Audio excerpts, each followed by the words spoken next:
Good morning, everybody. Welcome.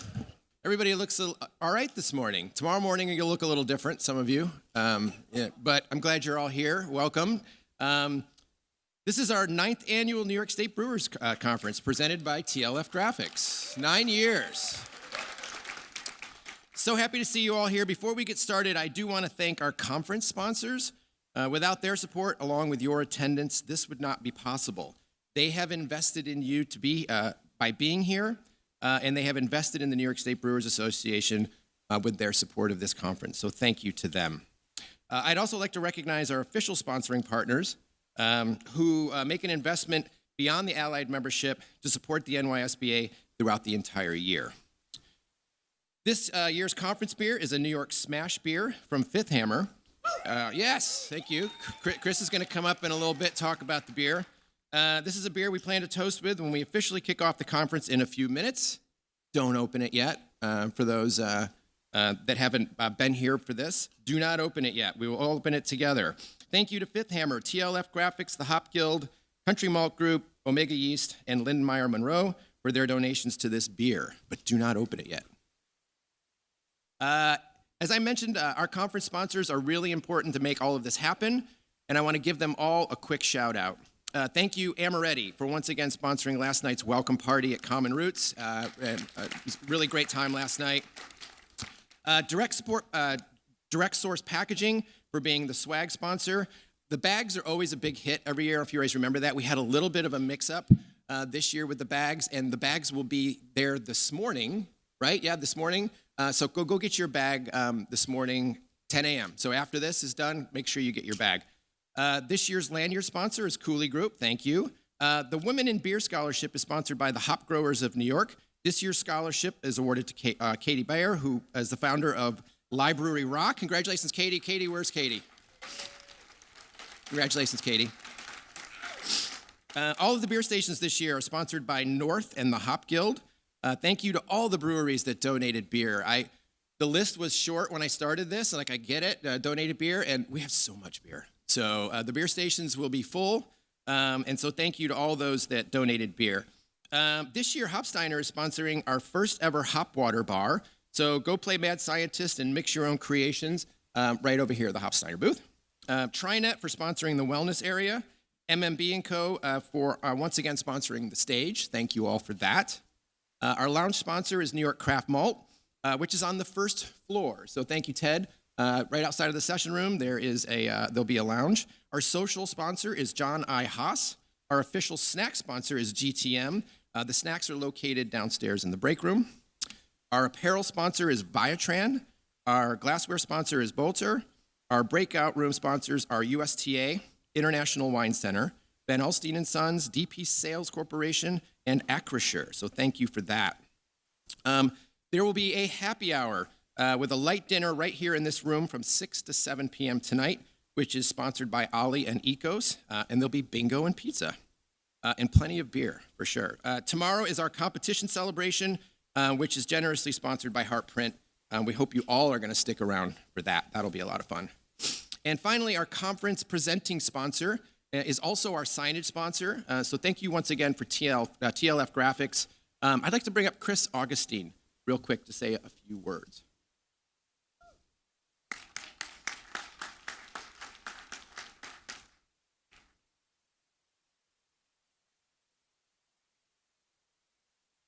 Good morning. How's everybody doing?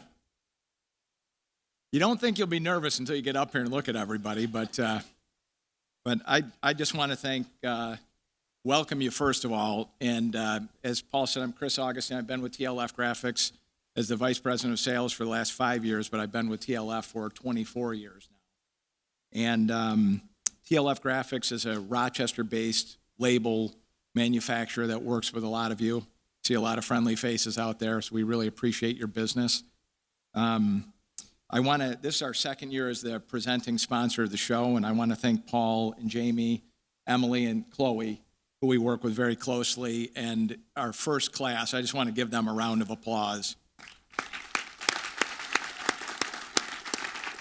We participate in a lot of different shows, as you can imagine, but this one is by far the best and the one that we look forward to the most. As I said, TLF is a Rochester-based label manufacturer, but we also did the signs. We also do keg collars. Really anything that you need printed, we can find a way to help you with. This, for us, has been a 7-year journey. When I think about one of my sales reps, Jake Fricano, who's over there, a good-looking guy over there standing in front of our booth, he and I and another individual started a craft beverage team at TLF Graphics 7 years ago by walking the floor of the Desmond Hotel and just seeing if this was something that we wanted to be part of. And to think that we started there and then became an Allied member, and where we've been for the last couple of years as the presenting sponsor, we're very proud. So we currently work with about 200 breweries, or have worked with 200 breweries. Just did a little quick math. We've produced about, over this period, that 7-year period, we've produced 10,000 orders and just short of 100 million labels. So a lot of, all for in this beer space, which has just been tremendous for us. And really, I think what's allowed us to grow this business is that, you know, you guys need labels quickly, and we're about speed and service. But we're also, there's a lot of synergies. We're a lot like you guys. We're a New York State small business, and we're trying to build relationships like you guys are by providing high-quality products in a timely fashion at a competitive price. And it just has fit extremely well with you know, the type of business that we are and what you folks all need. So we really appreciate it. And a lot of this all started with us joining the New York Brewers Association. So, you know, we can't thank, again, Paul and his team enough, and all of you. But stop by and talk to us. We're over here, booths 42 and 43. Have a wonderful show, and cheers. Thank you.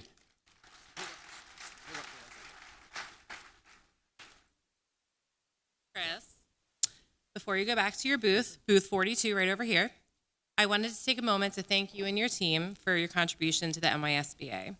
You go above and beyond for the New York beer market. You believe in our mission, and you're a joy to work with. Your team is as well. TLF sponsors this entire conference and makes all the signs you see around. If it weren't for them, we would have no idea where to find the beer.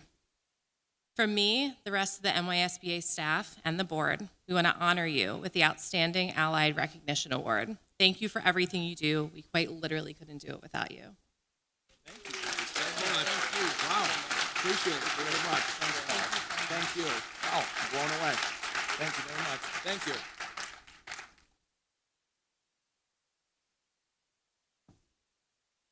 Thank you, Chris. You guys have really been great partners, and it's much appreciated. So as you can see, we have a lot of exhibitors. They come from all over the country to be here, so please take some time to visit them up here and downstairs as well. Our sponsors and exhibitors make it possible for us to keep your costs low to attend this conference. And I will say this, you know, knowing a lot of them that are here, you know, a lot of state guilds around the country have these sort of conferences, and these folks, you know, are very picky and choosy about where they come. And so I'm really grateful that they come every year to support all of us. Let's see. We've brought back the wellness area downstairs that is sponsored by TriNet. There you can take a break and get a massage once again this year, or simply take a breath and enjoy a little bit of downtime. Throughout the conference, you can find NA beer, as well as non-alcoholic beverages and snacks for you to enjoy. At 10:30, Sarah Martin with GTM will be hosting a stress reduction session. And at 3 p.m., we'll have beer fondue with the Cheese Traveler. All of those are located in the wellness area. Finally, our annual Brewers meeting is today at 5 p.m. in room 1 and 2, where we'll go all over the NYSBA updates and financials. This is open to brewery members only, which is designated by an M on your badges. For Allied members, your meeting takes place in room 3, right? Room 3. So try to show up to the members meeting. That's where we kind of present all of our financials. The board will be there for you all to ask questions, and we'll need approval on our next fiscal year's budget.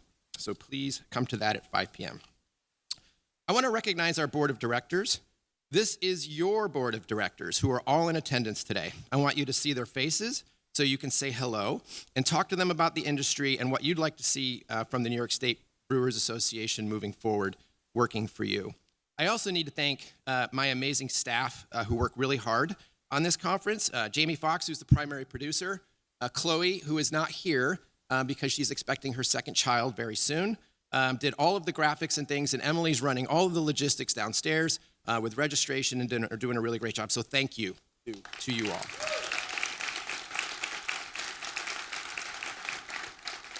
All right, we're getting closer to doing the toast, so don't open the beer yet.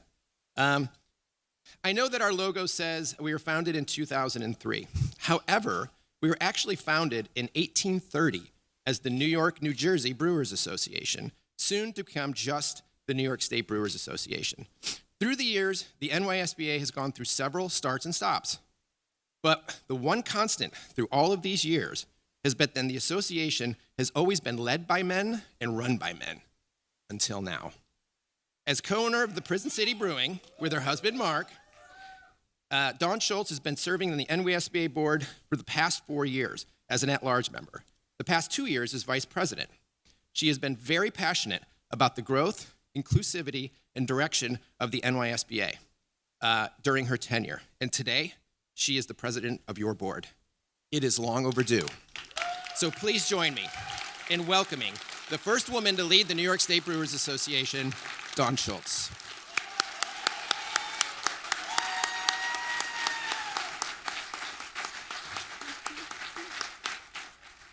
Thank you. Thank you very much. Who did that? So for those of you that I haven't had a chance to meet, I'm Dawn Schultz, co-owner with my husband Mark of Prison City Brewing, and it truly is my honor to serve as your president of the New York State Brewers Association. So thank you.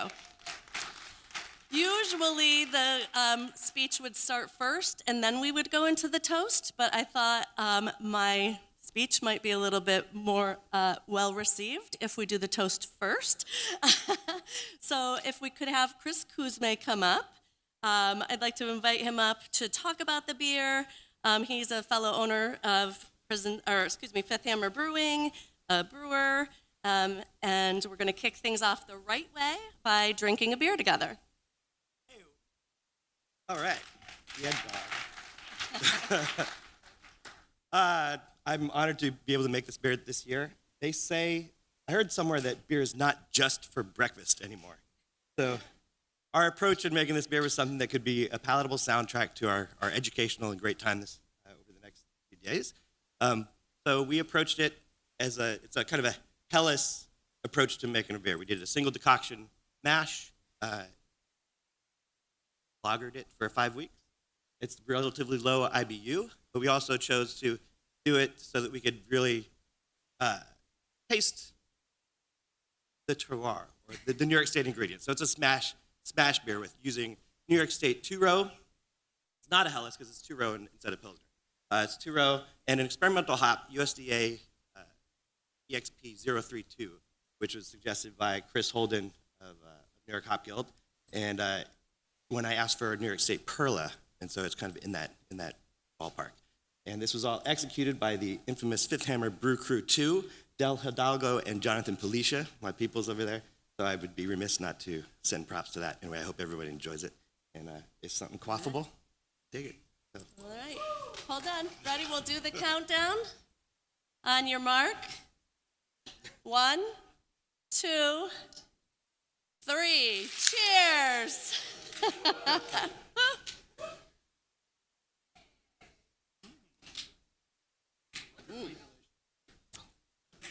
Cheers, cheers. Cheers, cheers. Delicious. Delicious, great beer. Yum.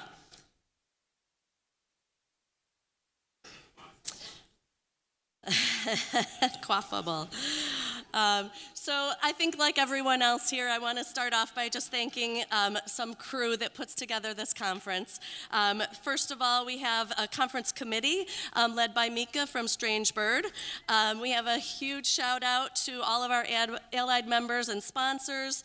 This simply doesn't happen without you, so thank you. And then most of all, the engine, of course, that drives this, It takes months of planning, problem solving. They're probably already planning next year as we sit here and drink this beer. But our executive director, Paul, and the NYSBA staff, Jamie, Chloe, and Emily, thank you. And thank you for creating this space for us to learn, share, and drink beers together. Okay. Next, I'd like to say a recognition of the presidents that I've had the privilege to serve alongside.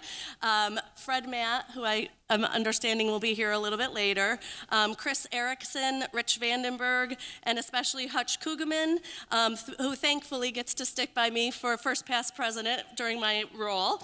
All of your leadership, your time, your commitment is really what drove this organization, paved the way, and made the organization what it is today. You set the bar high, which is both inspiring and mildly terrifying. You also showed me that a lot of this job really happens while we're talking to each other, listening to each other, and drinking some beers together. Also, to the current board, this board really works incredibly hard behind the scenes. We're kind of a microcosm for the industry at large. We're all different sizes, we're all different regions, we're different business models, different licenses, different ages. When we meet together, which is at least once a month and then many times a month as committees, we all take off our brewery hats, we put our NYSBA hat on, and we have a shared goal, which is to focus on the craft beer industry in New York State and all of our NYSBA members. So the board is very understanding that this is a tough time in the industry. Can't sugarcoat it. It's not easy. It's hard. Over the past couple of years, we've seen our own board members have to close their breweries. We've seen others grow and expand. But most of us are somewhere in the middle. We're doing whatever it takes to stay steady and keep going. And we all want you to understand that we're here. We are, as a board, all of the staff, all of the allied members, we're all vested in your success, and we want to help you in any way that we can. We'll celebrate your successes, answer any questions, anything that we can do, we're all available. Please reach out to us. If you're curious about what we're working on specifically, like Paul said, please come join us at 5 o'clock today. We would love to share more with you and also to hear from you. And then, of course, also to drink some beers together. And then finally, because obviously Rob Tod's here, so we all want to hear him talk, not me. I would like to say that to all of you this morning, thank you for being here. Without you, this doesn't happen at all. It's not easy to take time away from your brewery. It's not easy to take time away from your team. It's not easy to take time away from your family. It's an added expense. But I think that, looking out and seeing everyone here, we all recognize how important this is. We all recognize maybe more so than ever, it's important to be together. My hope is that you leave on Saturday morning like I usually do, feeling pretty tired, a little bit hungover. I have a list of ideas that I'm going to implement on Monday, and feeling full and feeling really that I've learned from each other, that we've learned from each other, that we've been able to share ideas, have really good conversations, and that we got to drink some beers together. So cheers. I hope you have an incredible conference. Cheers to all of you. Thank you. And I would also like to invite Hutch up as our first past president to say a few words.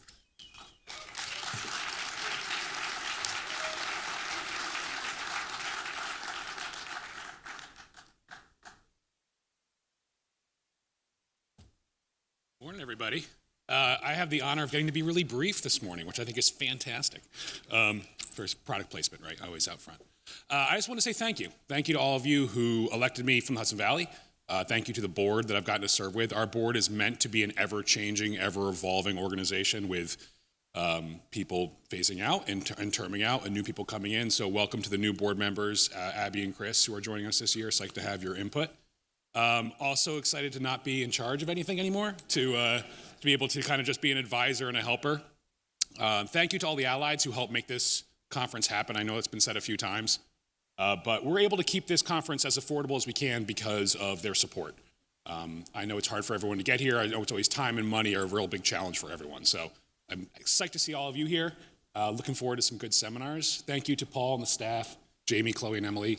I know how hard you guys work, and you do not get the credit you deserve. So Paul works incredibly hard. So let's have a round of applause for Paul and staff, please. With that, I'll say thank you all. I'm super excited to see where Dawn leads the board next. And cheers and have a great conference, everybody. Good morning.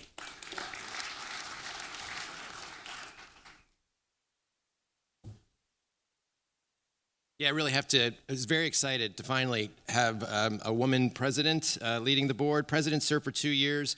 Hutch has done an amazing job. He is now first past president. I think he's on every committee that we have, and there's like 13 of them. So Hutch is not anymore. Yeah, exactly. So a well-deserved break, but he doesn't get away from us yet because he's first past president for 2 years. All right, so now I would like to introduce Rob Tod. For nearly 3 decades, Rob Tod has been one of the most influential voices shaping American craft beer. When he founded Allagash Brewing Company in 1995, his mission was simple yet ambitious: to give people an entirely new experiences with beer. Today, that same spirit of exploration continues to guide his leadership. Rob remains deeply connected to every aspect of the brewery, known for walking the floor, engaging with employees across all departments, and championing a workplace culture rooted in curiosity, craft, and community.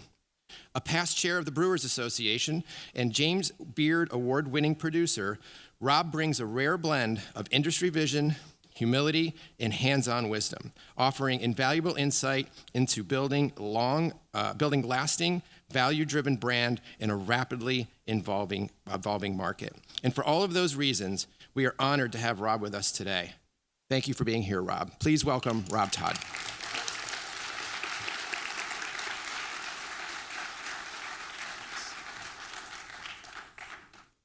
All right, thanks, Paul and Dawn.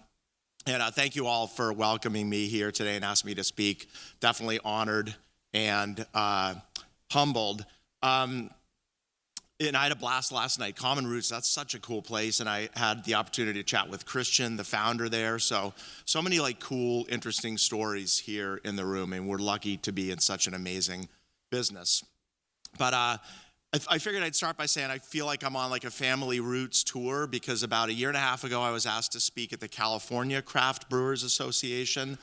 And I was able to tell all the craft brewers in California about my connections there because my mom's from California and I grew up going to California a lot. I've spent a lot of time there because we sell beer out there.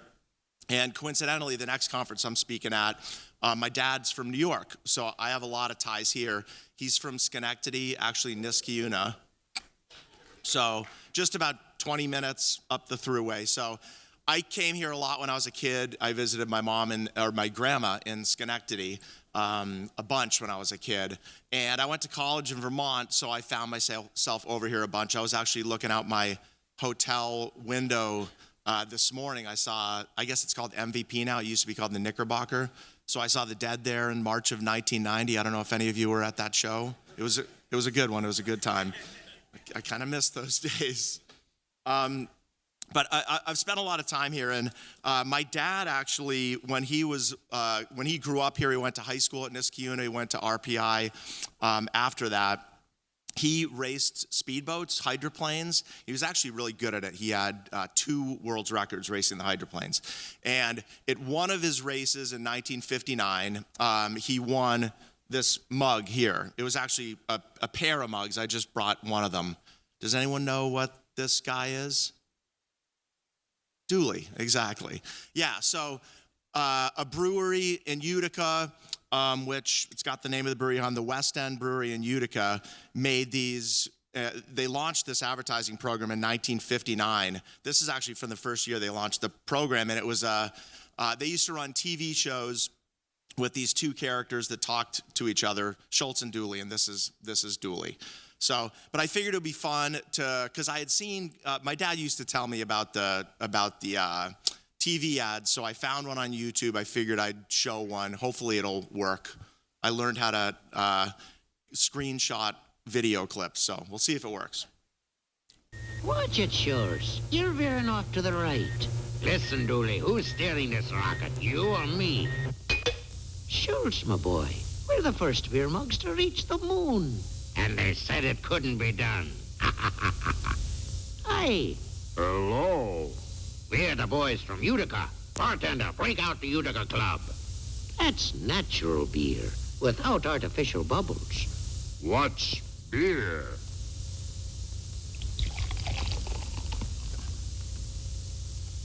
That's beer. Oh, that stuff.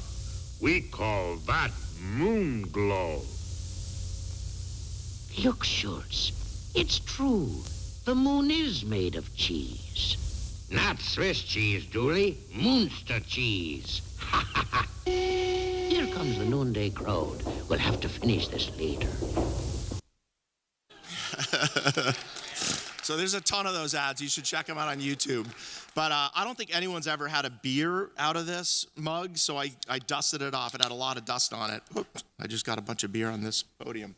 But I figured it would be fun to put the first beer that's ever been drank out of this, since it was made in 1959. And of course, this is a perfect place for it. And it's Utica Club. So I'm very mad at Fred now for not being here. I guess he's going to be here at like 10:30, but I can't believe he's missing this. So anyway, cheers. It's drinking good. I had a few of them last night. So I've been in this business for over 30 years. I got my start at Otter Creek Brewing in Middlebury, Vermont, washing kegs in 1993. So I've seen a lot over the years, and I've been running Allagash for a little over 30 years. And I haven't experienced the 30 years as kind of a slowly evolving continuum. Rather, I've experienced it as very distinct periods that arrive quickly and then move on quickly, really abruptly without a lot of warning. And I look at it as really 4 periods, at least so far. The first 10 years I was in business, I started building the brewery in 94, sold my first pint in 95. Those first 10 years from around 95 to 2005, I call them the grind at the brewery. A lot of our newer employees asked me like, oh man, that must have been great in the old days. I was like, no, it was rough. It was miserable in the old days. We were like hot, wet. It was a bunch of beat up equipment. It was a grind. So I call those the grind years.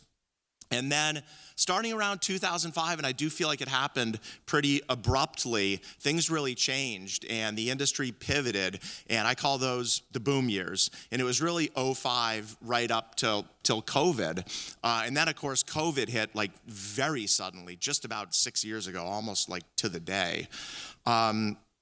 And then the period we're in now. And I don't say like finally the period we're in now, because the period we're in now isn't final. It's gonna yield and make way to a new period. Who knows what that's gonna look like? Hopefully it's easier than this one.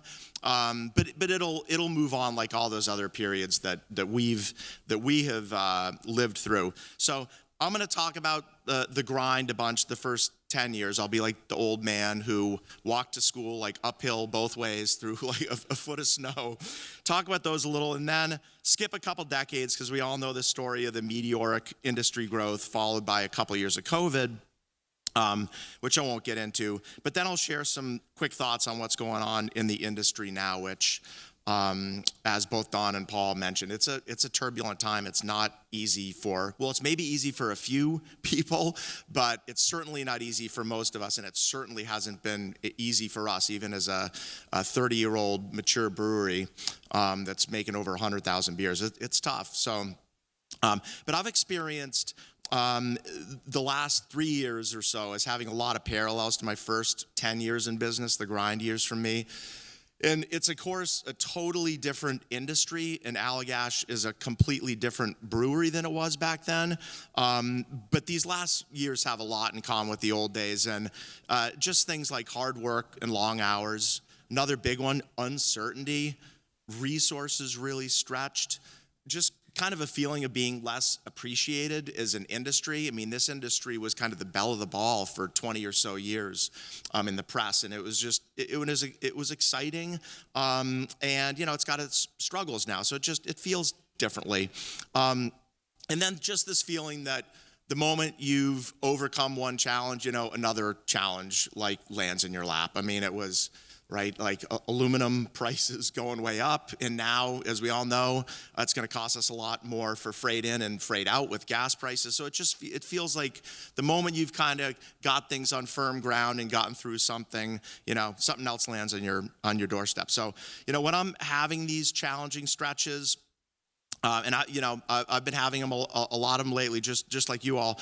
I just remind myself about the parallels with the grind years, because it gives me comfort, and it should give us comfort that it's not the only time things have been hard in this industry. If any of you were operating a brewery in the late '90s, early 2000s, it was tough. We figured it out back then.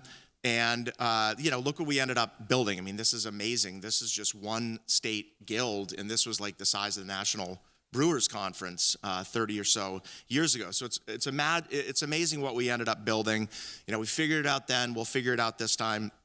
And the good news is that it's my prediction that we do figure it out, and we, emerge as a much healthier, stronger, more resilient industry.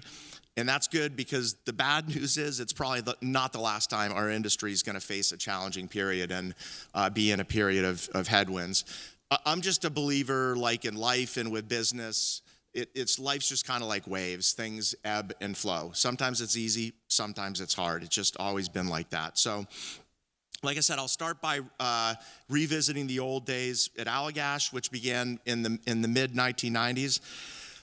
When I started the brewery, there were about 500 breweries in the country, which at the time it actually kind of felt like a lot, because back in the 80s there were only 50 to 100 breweries in the country. So quite a bit of breweries had opened, but obviously nowhere near the 10,000 that are in the country today. And out of those 500, maybe 400 of them would be considered craft. And there were a lot of great beers being brewed back then. And most of them were in the British style, Czech style beers, German style beers. And I was in the Northeast in Maine getting my start. And that's when some of the Pacific Northwest, like IPAs and pale ales were making their way up into that area. And those were all amazing beers. But it was really important to me when I got my start to do something different, to do something additive.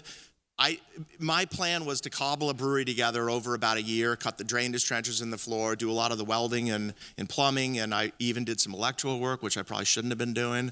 But I planned to do a lot of work kind of cobbling this thing together on a shoestring budget, and then hopefully, if things worked out, run it for my career. I just didn't see the merit in making a beer that people could get at the time. I wanted to do something different. I wanted to do something additive.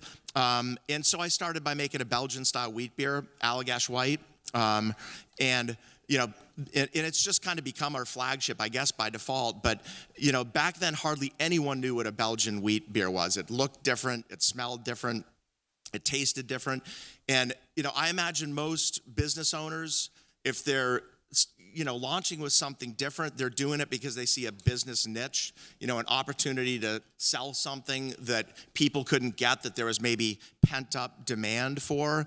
That wasn't my motivation. I was really motivated by two things, and I was pretty, clear about that at the time. And the first one, like I said, was that I wanted to give people a unique experience with beer. And I cared a lot more about that than I cared about doing a lot of volume and selling a lot of beer. Again, if I was going to go at all this trouble building this brewery and running it, I really wanted to do something different. And, I had no plans on getting big. I just figured I'd do a couple thousand barrels and I'd be perfectly happy doing that. Obviously, I needed to sell enough beer to be sustainable. So I had a business plan that got me to a couple thousand barrels and, paid the bills. I never thought I'd be selling beer outside of the state of Maine. I just wanted to come in and make beer, be sustainable as a small business, and do something different. And I mean, there's no question that coming out of the gates, if I had made something that drinkers at the time could relate to, I probably could have sold a lot more beer. And I had a lot of great friends. I think there was like 15 breweries in Maine back then. And, I was forming some great friends in the industry. And a lot of them would come up to me in bars and like put their arm around me, and they kind of felt sorry for me. And they'd be like, Rob, like you could sell a lot more beer if you were actually selling something that was like sessionable. And I was like, this is sessionable. It's like light and drinkable. But people just couldn't relate to it. If I had done something more accessible, I probably could done a lot more volume, but it really would have been at the expense of really what was motivating me and why I got into this in the first place. And I just kind of accepted if I was going to make something that different, a Belgian style wheat beer, something that out of left field, one of the consequences would be I just wouldn't sell as much beer as a lot of the brewers that I was competing with. Grab a sip of this from Dooley here. Cheers. The second thing I was motivated by probably makes even less sense to most people and not a lot of sense at all from a business perspective. And that was that making a Belgian-style wheat beer would be hard. I was drawn to the proposition and the challenge that there was no one around, at least domestically, that I knew that could help me design a system to make these beers, which the process is different. There was no one around to help me write the recipe. And if I ran into a problem making these beers, especially with the yeast, which is kind of a finicky yeast, like I was on my own. I had to figure it out. So those are really the two things that I was motivated by and what I was passionate about starting the brewery, making something different and doing something I knew that was going to be a challenge for me if I could figure it out. So I'll put a pin in that thought now before I move on to how things went after I sold my first pint of Allagash, which, spoiler alert, they went terribly. But I think the thought now is relevant these days, just in the tough climate that we're all navigating. And it's kind of cliche, but I've experienced this time and time again.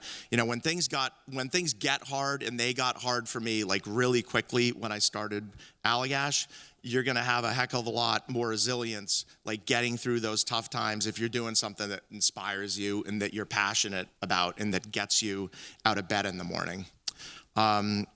So I'll put a pin in that for now and, get back to when I got started. So after about a year of planning the brewery and building the brewery, I launched with Allagash White in the summer of '95. And I really needed to keep it simple. It was just me. My plan was to run it alone for the first year, do all the brewing, the kegging.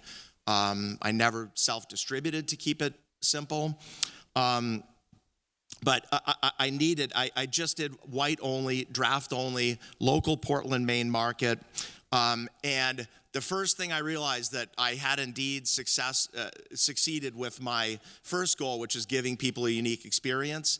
I gave people a unique experience with beer. The problem was, it was so unique that I couldn't sell it. I mean, I couldn't even give it away, and I'm not exaggerating. I used to pour, I'd fill a keg, pour it into a growler, go around from account to account, and I'd go around with this cloudy beer and I'd pour samples for the bartenders or for the bar owners. And, the first thing they'd do is look at it and be like, what's wrong with it? Like, why does it look like that? I mean, very few people had seen cloudy beer back then, and they'd ask me, like, is it going to look like that when you figure this thing out? And they'd taste it and smell it and be, what's wrong with the taste? And if I was lucky, the response I'd get was, well, I'll put it on, but it's not going to sell. And those few accounts that did say that, like, they were right. I mean, I'm very thankful to them now for putting it on, but they were right. It was the worst selling beer generally in a lineup. And we didn't, I wasn't able to get too many accounts coming out of the gate. I mean, after a year, we probably only had like 15 accounts. So I was able to, and they were mostly in the Portland area, so I was able to stop in those accounts after work and have a pint, and a couple pints, and that's really how I maintained those lines. And we were really a target back then. I mean, all the other brewers, they knew that it wasn't selling, so they'd walk into bars and say like, "Oh, how's the Allagash White doing?" And usually the manager would be like, "Well, it's doing terrible. It's our worst selling line, but the guy's in here all the time drinking, so I'd feel bad to take it off." So that's how I kept lines back then in the early days. And that decade, the first decade, it really was a struggle. Our brewery life basically was characterized by having like the worst selling or second worst selling beer in most accounts. Getting calls like day after day from suppliers about like, we can't send you more malt unless we have a check. Back then, a lot of our distributors were paying us in 100 or so days. Our growth was really, really slow. We were making beer on just manual beat up equipment. I mean, we spent hours and hours at the brewery squeegeeing.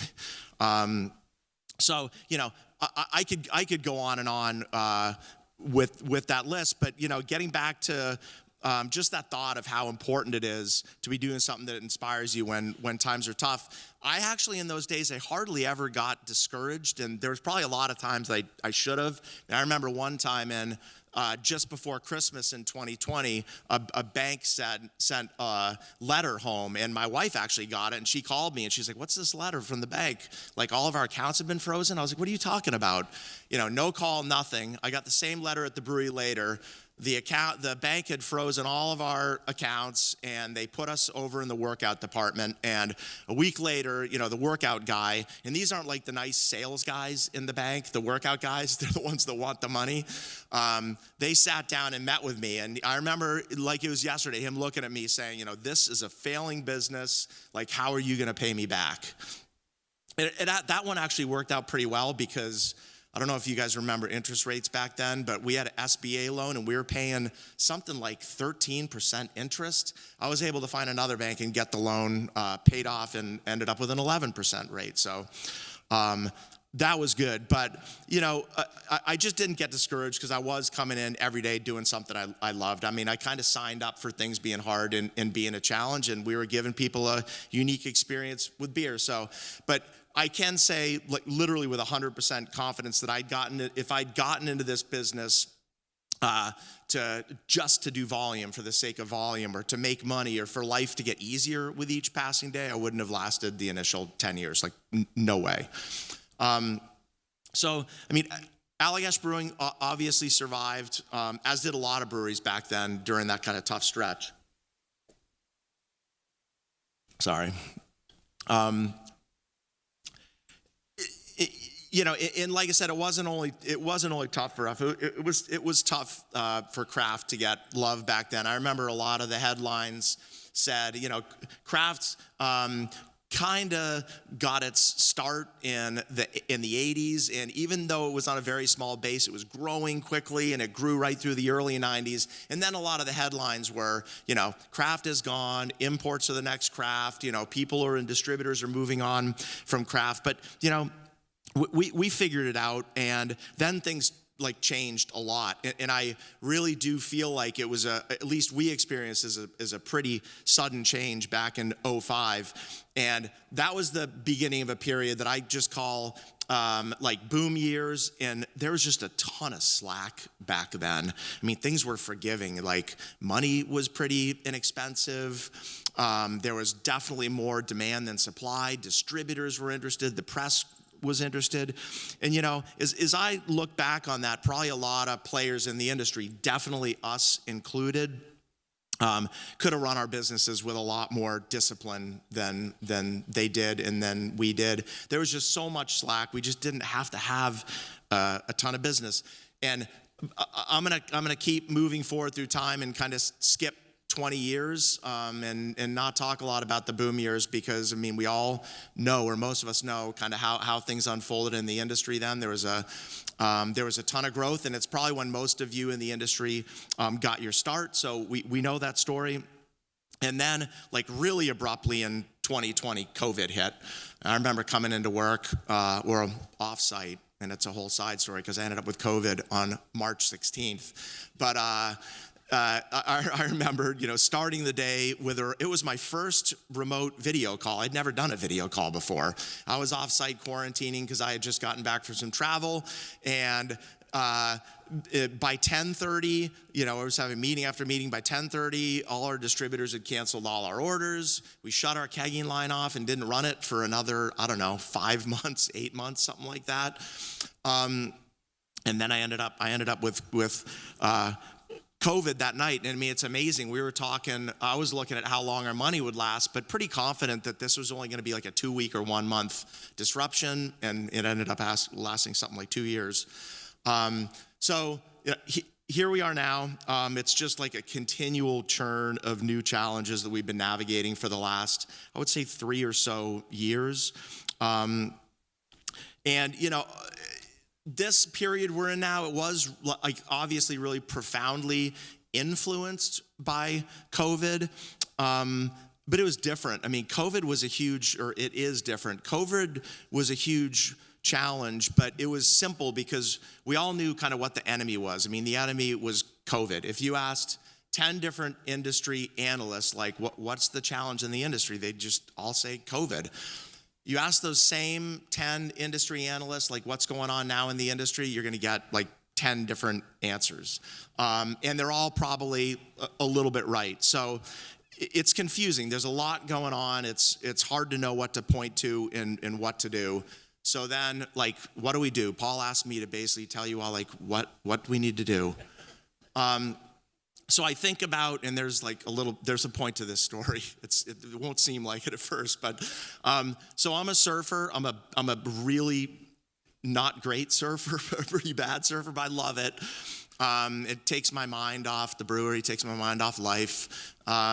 Good exercise. But I've been surfing for about 8 or 10 years, and I kind of stumbled into it. I was out in Ventura, California, and about 8 years ago, and I was out drinking beers with a buddy of mine. His name is Chipper Bro. And Chipper was a professional Frisbee player, ultimate Frisbee player in the 80s. You can actually see him online, like Chipper Bro Frisbee. He was sponsored by Bud Light. I think he had a lot of fun doing that. And he's a little older than me, and he had been surfing for like 40 years. He was a surf instructor, and we were drinking beers, and I was like, I want to surf. He was talking about surfing, and he's like, well, you know what? Let's meet at the beach tomorrow. I'll take you out. So I was like, cool. So I showed up at the beach at like 7 in the morning, and it was like big, like 8 to 10 foot waves, like big, like crushing waves. And there was like experts out there getting these amazing rides. And Chipper was looking at me, he's like, we probably shouldn't go out. And I was like, I got to leave tomorrow. I really want to go out. We were talking about this last night. Well, let's just go. So he said, all right, we'll spend like a half hour on the beach, which we did, and he'd go over some like basic fundamentals. And then the plan was obviously not to go out to where like the waves were breaking, but maybe stay inside where the white water is and try to catch some white water. So after a half hour on the beach, we went out. I, of course, had my surfboard with a leash attached to my leg. Chipper just went out with like flippers in a wetsuit, and he was able to, whenever like a big wall of white water came, he could just like plunk down with his flippers, and the white water would go over him and he'd pop back up like those little ducks, you see in the waves that amaze you. They just like gracefully go under and like pop up the other side. And of course, like I was getting my ass kicked. I got a couple rides, but most of the time the white water would come, he'd dive down, and I would just get like pounded and end up in what felt like a washing machine. And after like a half hour, I was ready to tell Chipper, like, I'm done, man. I can't do this anymore. And I looked out, and like the biggest set of the morning was coming in. And I kind of started to freak out a little bit, but I figured Chipper's gonna be able to tell me like exactly what to do. I mean, this guy's been surfing for like 40 years. So when the first like huge wall of white water from the set was coming in, I like 5 seconds before it hit, I looked at Chipper, like looking for some wisdom. I'm like, Chipper, like, how do I get through this? And he just kind of chuckled and he goes, any way you can. And he just like disappeared under the water. I'm sitting there all alone, and of course I just got completely throttled by this wave. But it's one of those moments that, you know how you have those moments where like a teacher told you something, or like a coach told you something, or your parents told you something. I remember it like really vividly, because like sometimes you just got to figure things out. Like you get through it any way you can. And you know, my point is, like, I don't think it's helpful for me to stand up here and say, you know, you should or shouldn't make like RTDs, or, you know, get into NA beer or don't get into NA beer, or do the Delta 8s or the Delta 9s, or tasting rooms with food, without food. Like, I don't know, like everyone in here is different. We're all wired differently. We're passionate about different things. So something that's like a great fit for one of you might be like a terrible fit for me or someone else. But like, there's no question that the world and the industry are changing a lot. And to survive and thrive, we need to like do a lot to adapt, do something to adapt. We can't just be doing things the same way we did them 10 years ago. And I even think about this mug from like 1959. Oh, and I said West End Brewery, obviously that is now called the Matt Brewery. But I mean, I'm sure if you asked like Fred or Nick Matt since 1959, and this brewery's been around since like the late 1800s, have you had to change and adapt? Have you seen like good times, bad times come and go? Like, absolutely. I'm sure they've had to adapt a ton since that mug was made. So I'll go back to what I put a pin in a few minutes ago. You know, whatever you do to adapt, and we're all, like us included, considering a lot of options these days. You know, if it's aligned with what like motivates you and you're passionate about, you know, what you're passionate about coming into the brewery for every day, you're going to be able to navigate these waters with a lot more resilience and stamina. And, you know, anything we do, of course, whether you get into any of those things I just mentioned or anything else, it's going to have to be something that you can monetize, that something people want to buy. But like the way we approach it at the brewery and the way I approach it, because we're obviously looking at options, I try to start these searches for what's like next for us by looking for what is meaningful for us and what we're passionate about, rather than starting the process by looking around at what everyone else is doing. And really, that's the approach that we really continue to take, and that's the approach that we started with, that I got into the business with, and that got me through the first 10 years of being in business. All right, one more sip. So finally, there's one more industry theme that I just wanted to touch on, and it's something that is baked into the purpose statement at Allagash, which is brew with integrity and build community. And that concept is the concept of community. And, you know, community is absolutely in craft beer DNA, and it's in all of our DNAs. You know, you go back 50 years ago, which is obviously way before I got into the business. I mean, beer was just being made in a few like industrial plants in this country. We basically, everyone in this room, everyone all over the country that's running a craft brewery, we brought beer back to communities. I mean, beer had kind of been stripped out of communities as it was industrialized. We're the ones that have brought it back to communities. I mean, we're all competitors, but we can get in the room like this and have a good time together and collaborate and celebrate. We welcome each other in our breweries all the time, you know, even like sharing secrets. And you know, each of our breweries are really like communities where people come and work, and where people in the community come and gather. And, you know, with all the headwinds in the industry, sometimes it's tough to carve out resources for community work. I mean, like I said, our resources are all stretched now, but it's important, and it ultimately sells more beer because it drives awareness for our businesses. And what we it drives value in the community, and in everything we deliver to the community. And like, that's okay, because as the community gets more engaged with us, we're gonna sell more beer, and we're going to be able to do more from the community and give back to the community. I mean, that's really the approach we've done over the years. As we've grown, we've been able to do more in the community. We pay our employees to volunteer. We've built this amazing philanthropy program. We have a lot of cool sustainability initiatives that our scale has been able to deliver. So, we should feel good about that. The more we grow, the more we can do. And, one of my cherished community-driven projects at the brewery is our Maine Grains initiative. I think, there's a bag of Maine grain right behind me in this picture.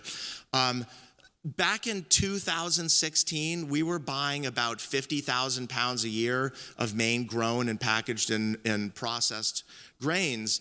And we just thought, we didn't think this would actually be possible, but we figured if we even got halfway there, it would make a huge impact. If we could make a pledge by 2021 over 5 years to get to a million pounds, it would be amazing from a sustainability perspective, jobs perspective, just community perspective. So we launched in 2016 this campaign to get to 1 million pounds by 2021. We worked really closely with farmers in Maine, with maltsters in Maine, so they could understand what our QC specs were and what we needed. We gave them gave them commitments on the volume that we'd need, so they'd feel comfortable investing in infrastructure. And after all that work, we actually, like I said, I didn't think we'd actually hit it, but we actually hit it. In 2021, in December, we milled in our millionth pound of grain. And just this last year, in 2025, we actually hit 2 million pounds. And hopefully we can keep growing it. And it's delivered a ton of value on a lot of fronts with the community. It's reduced our carbon footprint because we're not hauling grain halfway across the country. It's been great for local jobs. One of the coolest things for me that I didn't really anticipate is just these amazing relationships we've built with these farmers that we wouldn't have had otherwise. Every year in September, late August, early September, around harvest, we bring a team of people up to the fields that they're cutting, and it's just amazing to stand in these fields, as far as you can see, wheat that's going into Allagash White. And then the farmers bring us back to their houses. We camp out in their yard. We drink a ton of beer, and they cook for us, grill food for us. But just these relationships have been amazing.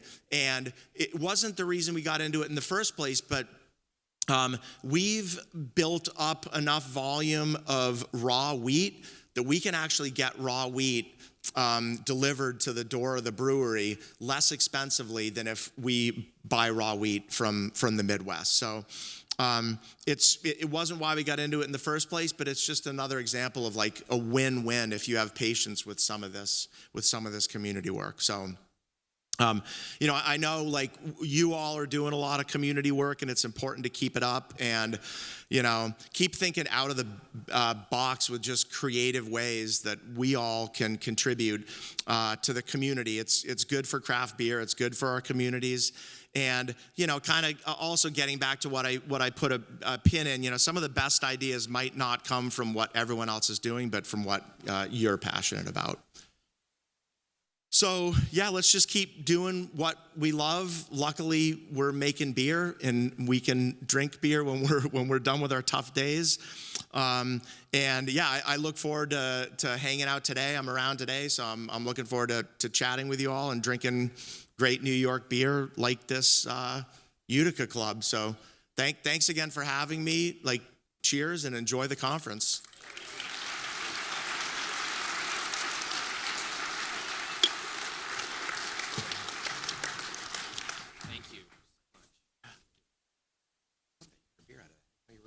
Oh, yeah, that's fantastic. Thank you, Rob. Morgan, did you want to do a quick picture before? I don't know where she is. There she is. Did you want to do a quick picture before we wrap up here? Dawn, too. Yeah. Come on up, if you don't mind. It's a really nice background with you all. You all look great. So we want to get a couple social media things. Chloe called me. She's like, you got to do this, this, and this. And I'm like, okay, I will. I'll get it done because I don't want Chloe mad at me. Yeah, Morgan has a checklist. So did you want to get them? How do you want them?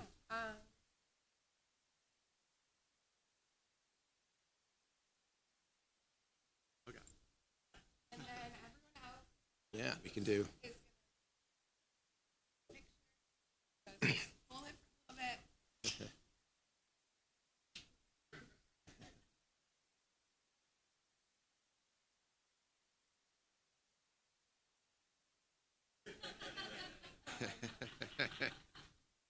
One more. All right. And then one quick video, Morgan, if you want to do, they'll do the Think New York, Drink New York video. Ready? All right, yeah, I don't want to make Chloe mad. So if you do a video, everybody's going to do, raise your glass and go Think New York, Drink New York together in the count of 3. All right. Ready? 1, 2, 3. Think New York, drink New York, together. Yes. Awesome. Good? All right, one more. One more. Ready? One more time. Like really now. Come on, we all had beer. Like louder. Ready? All right, ready? Really loud. Here, 1, 2, 3. Think New York, drink New York. There we go. That was it. Fantastic. All right. Cool. Thank you, Morgan. Thank you guys for playing along. All right. We're about done here. Before we break, over these next 2 days, we're going to produce a lot of trash.